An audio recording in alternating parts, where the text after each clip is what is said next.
Once upon a beginning, a middle-aged man set out to do the completely thinkable. Run a marathon in under 3 hours while documenting the process in something he called Breaking 3. In episode 1, the goal was stated. In episode 2, a question was raised. How many miles does it take to run a sub-3 marathon? Episode 3 was about the 5 things he's doing differently. Episode 4 was a deep dive into the nitty-gritty. Peep game and lock in, as the kids say. Episode 5 was a recap of the tune-up races. Episode 6 was the actual Houston Marathon recap. Spoiler alert, this is how it ended.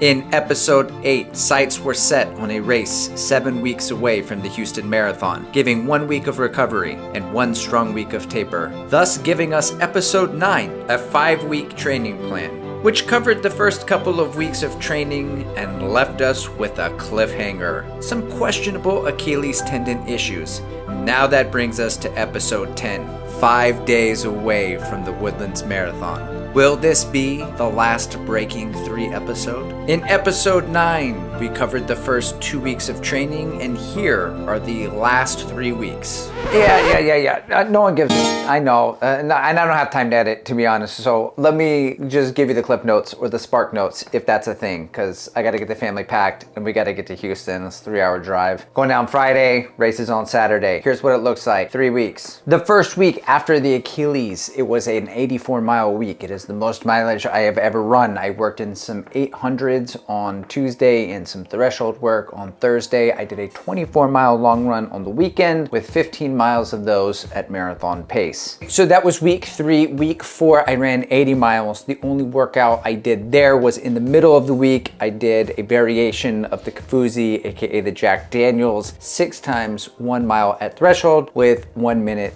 of recovery. On the weekend, I ran 20 miles. I think about 8 of them were at marathon pace and maybe 1 at threshold. Okay, so that was week 4, and for week 5, I ran 60 miles. About 10 days away from the marathon was my last round of 800s. So this is 2 VO2 max workouts in the entire block. And every week I was doing a lot of threshold work. So hopefully we made some adaptations. Oh, hey, Andrew here. I've made some changes. There's a plot twist and I gotta tell you about it. Okay, so I was watching YouTube and I saw a video by Rory. If you do not know this man, he's a Canuck. He's a metric friend. He's an ally. Please go to his channel and subscribe. Somehow I have more subscribers than this guy. He's like Olympics fast. Okay, anyway, I was watching this video, the Seville Marathon. He just recently ran it. It's in Spain, and Spain is over there. And on his way to fly to Spain, he stopped in Boston because he's a Puma athlete and he wanted to test the 2 Puma super shoes to see which one he ran more or most economically in. And he found out that one particular shoe, he was like 0.04% more economical, which equated to 500 steps over the course of a marathon. With a cadence of 180, it's close to like 3 minutes.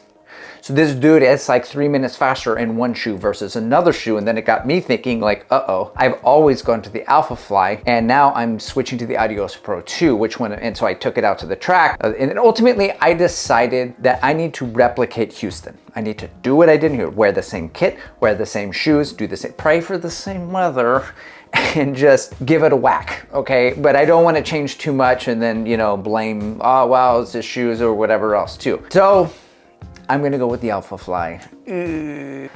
Oh God, this channel just keeps getting more absurd. Okay, so race predictors, you ask, but don't ask, but I ask for you because I'm the one making this video. For the race predictors for the Houston Marathon, CR Plots had me at a 3:08. With my offset factored in, it's at 3:04, and I ran a 3:02.24. Now, with that same runway, the 8-week runway that CR Plots gives you, it has me pretty much at the same prediction. However, when I switch CR Plots to 12 weeks, like the 12-week runway of training leading up to the predicted result within 7 days, it's got me at a 2:59.58. And the interesting thing about that is I went and looked at the 12-week runway before the Houston Marathon and it had me at a 3:03.07. So I still ran about 45 seconds faster than what it predicted for the 12-week runway. So If that's accurate, then I could run something close to a 2:59. Okay, so for the weather, it's predicted 55 at the start, probably to 65, 100% humidity. Dew point's gonna be close to 60. It's not gonna be pleasant.